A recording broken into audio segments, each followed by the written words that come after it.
একটি ধর্নায়, একটা মাত্র ধর্না, সেই ধর্নায় 19টা চার্জশিট পেশ করলো বউবাজার থানা এবং হেয়ার স্ট্রিট থানা। হেয়ার স্ট্রিট থানা 15টা, বউবাজার থানা 4টে। 19টা চার্জশিট পেশ করলো কাদের বিরুদ্ধে? ডাক্তারদের বিরুদ্ধে। কোন ডাক্তার? ডাক্তার অনিকেত মাহাতো, দেবাশিস হালদার, আশফাকুল্লাহ নাইয়া, উৎপল বন্দ্যোপাধ্যায়, তমনোজ চৌধুরী, এদের বিরুদ্ধে আমি যতটুকু রিপোর্ট পেলাম, সেই সব বিখ্যাত ডাক্তারদের, পরিচিত ডাক্তারদের যাদের মুখের সঙ্গে আমরা পরিচিত, তাদের বিরুদ্ধে হেয়ার স্ট্রিট থানা মোট 15টা মামলার চার্জশিট পেশ করলো, 4টে মামলার চার্জশিট পেশ করলো বউবাজার থানা। 19টা মামলা, একটা ধর্নায় 19টা চার্জশিট রাজ্যের কলকাতা পুলিশের বউবাজার থানা, হেয়ার স্ট্রিট থানা পেশ করলো। খবরটা জানতেন আপনারা? খবরটা নিয়ে বড় সংবাদ মাধ্যম প্রথম পৃষ্ঠায় খবর ছাপে না, কিন্তু আমাদের দায়িত্বশীল ছোট্ট একটা গণমাধ্যমে যে খবরটা কেউ জানে না, আলোচনা করে না, সেটা নিয়ে আলোচনা করা দরকার বলে আজকে আমি তথ্যগুলো নিয়ে আপনাদের কাছে এই প্রতিবেদনটা পেশ করতে এলাম। আপনারা জানেন অভয়া মারা গিয়েছেন গত বছর, 1 বছর কমপ্লিট হয়ে গেছে। সেই অভয়া মৃত্যুর পর ডাক্তাররা তীব্র আন্দোলনে নেমেছেন, প্রতিবাদ কর্মসূচিতে নেমেছেন, ধর্নায় বসেছেন। সেই ধর্না পুলিশের অনুমতি নিয়ে হয়নি বলে সেই ধর্নায় বিভিন্ন ডাক্তারবাবুকে চিঠি পাঠিয়েছে, চিঠি পাঠিয়ে জিজ্ঞাসাবাদ করেছে, ঘন্টার পর ঘন্টা জিজ্ঞাসাবাদ করেছে, করে শেষ পর্যন্ত সেই মামলাগুলো চার্জশিট তৈরি হয়েছে। ব্যাংশাল কোর্টে সম্ভবত চার্জশিটগুলো পেশ হয়েছে।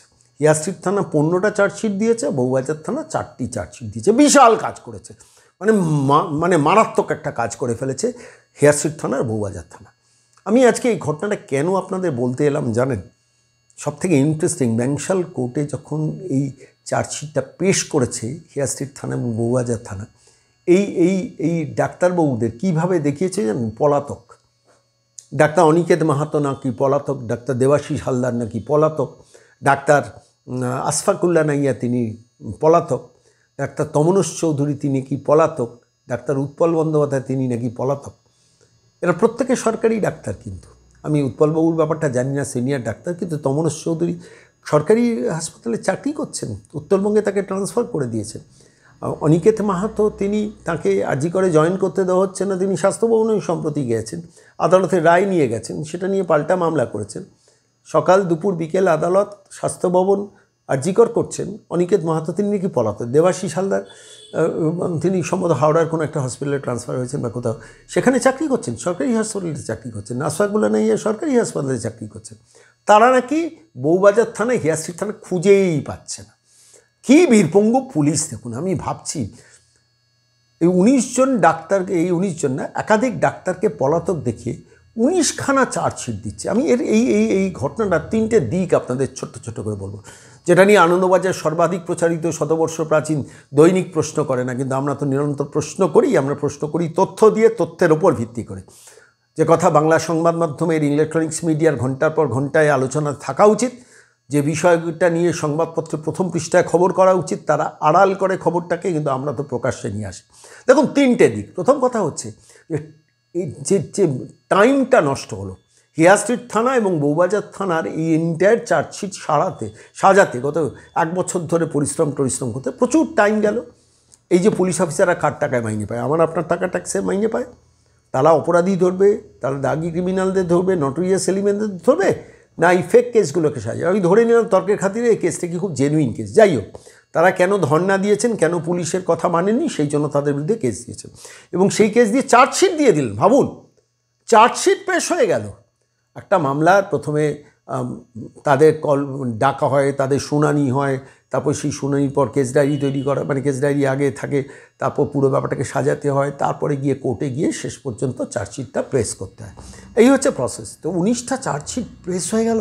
কি কর্মক্ষম! অভয়াকে বাঁচাতে পারে না যারা, আমি বলছি অভয়ার হত্যাকারীকে যারা প্রোটেকশন দেয়, সেই কলকাতা পুলিশ, বিনীত গোয়েলের সেই সময়কার পুলিশ, সেই পুলিশের আন্ডারেই তো হেয়ার স্ট্রিট থানা, সেই পুলিশের আন্ডারেই তো বউবাজার থানা। যারা পুলিশের কর্মচারী আমার এই প্রতিবেদন শুনছেন, বা পুলিশের কর্মচারী পরিবার যারা এই প্রতিবেদন শুনছেন, কত বড় মানে সাংঘাতিক এফিশিয়েন্ট কলকাতা পুলিশ হয়ে গেছে ভাবতে পারেন। 1 বছরের মধ্যে চার্জশিট পেশ করলো, এবং একই ধরনের 19খানা চার্জশিট। প্রথমত টাইমটা ভাবুন, কত সময়ে পুলিশের গেল এই বদমাইশিটা করে। আমি বদমাইশি কোট আনকোট বলছি, বদমাইশিটা করার জন্য। দ্বিতীয়ত হচ্ছে যে মানে এই এন্টায়ার প্রসিডিওরটা করতে যে পয়সাটা খরচ হলো সরকারের বা হিয়ারশিট থানা বউবাজার থানা, তাদের গাড়ি করে যেতে হলো, তারা কোর্টে গেল, ব্যাংশাল কোর্টে আর হিয়ারশিট থানা থেকে হেঁটেও যাবে না, বউবাজার থেকে হেঁটেও যাবে না, তারা গাড়ি করে যাবেন, আজ যাবেন, কাল যাবেন, পরশু যাবেন। তৃতীয়ত হচ্ছে আইনজীবীদের পেছনে কত খরচা গেল। এই 19টা একটা এতে 19টা চার্জশিট, সেই চার্জশিট তৈরি করতেই তো পুলিশের কর্মচারী যেমন সময় দিল, আইনজীবীরাও সময় দিলেন, আইনজীবীদের পেছনে খরচা গেল। আলটিমেটলি হয়তো কোটি টাকা খরচা হয়ে গেছে, আমি জানি না তথ্যটা কত, কোটি টাকা খরচা হয়েছে। কারণ একটা ধর্নার জন্য 19টা, ভালো করে ভাবুন, একটা ধর্নার জন্য 19টা চার্জশিট এক একজন ডাক্তারের বিরুদ্ধে ধরে ধরে ধরে ধরে, এবং মানে এই 19টা চার্জশিট করতে গিয়ে আইনজীবীদের পেছনে কত কোটি টাকা রাজ্য সরকারে গেল। রাজ্য সরকার কি সেটা প্রকাশ্যে আনবে? তৃতীয়ত যেটা হচ্ছে, এই ডাক্তাররা সরকারি কর্মচারী অথচ পলাতক। অনেকটা কীরকম বলুন তো, ওই প্রশান্ত বর্মন আছে না, রাজগঞ্জের বিডিও, তিনি কাজ করছেন বহাল তবিয়তে বিডিও অফিসে, পুলিশ বলছে পলাতক, তাকে পাওয়া যাচ্ছে না। মানে কী সাংঘাতিক রাজীব কুমার পুলিশ বাহিনীকে সাজিয়েছে দেখুন।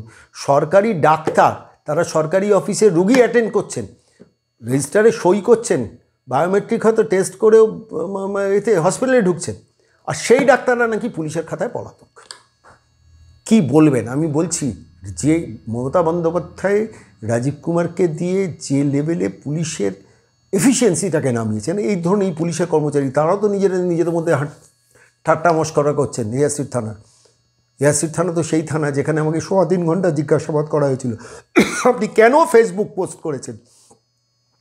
মমতা বন্দ্যোপাধ্যায় গিয়েছেন না স্পেনে শিল্প আনতে, সেটা নিয়ে আমি একটা বিদ্রুপাত্মক পোস্ট করেছিলাম, সেটা নিয়ে 3.25 ঘন্টা আমাকে জিজ্ঞাসাবাদ, হিয়ারশিট থানা ভিডিও চালিয়ে 7 জন অফিসার বসে, যেন একজন দাগি অপরাধীকে ধরে নিয়ে এসছে, ক্রিমিনালকে ধরে নিয়ে, দাউদ ইব্রাহিমকে ধরে নিয়ে এসছে, সেইভাবে ঘিরে ধরে জিজ্ঞাসাবাদ 3 ঘন্টা 3.25 ঘন্টা, আবার পরে শনিবার ডেকে পাঠানো হয়েছে। এই অসভ্যতা বর্বরতা করার জন্য এই থানাগুলোকে রেখে দেওয়া হয়েছে, হিয়ারশিট থানা, বউবাজার থানা। পুলিশ নিজেও জানে, যে পুলিশ অফিসার করছেন তিনিও জানেন এটা ফেক কেস সাজাচ্ছে, করে যাচ্ছেন। তার কারণ ওপরের নির্দেশ আছে, ওপরের মানে ভবানী ভবনে রাজীব কুমারের নির্দেশ আছে, করো এটা। অথচ এই রাজীব কুমার কিন্তু পার্মানেন্ট ডিজি পোস্টে অ্যাপয়েন্টমেন্টটা পাচ্ছেন না। তাও তবু লজ্জাবোধ বলে কিছু নেই। ভাবুন, শেষ পর্যন্ত ডাক্তারদের পলাতক দেখাচ্ছেন, যে ডাক্তাররা সরকারের ডিউটি করছেন। দ্বিতীয়ত হচ্ছে, একটা ধর্নার জন্য 19খানা মামলা, ভাবতে পারেন, মানে 19খানা চার্জশিট, আর সেই চার্জশিট লেখার জন্য সময় ব্যয়, এনার্জি ব্যয়, পয়সা খরচ, এবং সেই পয়সা দিয়ে তো ওই এক একটা থানার অন্তত কনস্টেবলের সংখ্যাটা বাড়ানো যেত, আইসির সংখ্যা বাড়ানো, মানে ইন্সপেক্টরের সংখ্যা বাড়ানো যেত। কে বলবে কাকে? আসলে এই মহিলাকে না তাড়ালে না, নবান্নের 14 তলা থেকে ওই মহিলাকে না তাড়ালে এই কাহিনী কিন্তু আরও ঘটবে। খবরটা কি জানতেন আপনারা? খবরটা জানুন, যে খবর প্রধান সংবাদ মাধ্যম প্রচার করে না, সে খবরগুলো নিয়ে আলোচনা হওয়া দরকার। 19টা চার্জশিট 2টো থানা থেকে, এবং সেই ডাক্তারদের বিরুদ্ধে, যারা ডাক্তাররা সরকারের ডিউটি করছেন, কত কোটি টাকা খরচা হলো সরকারের, প্রশ্নটা থাকে।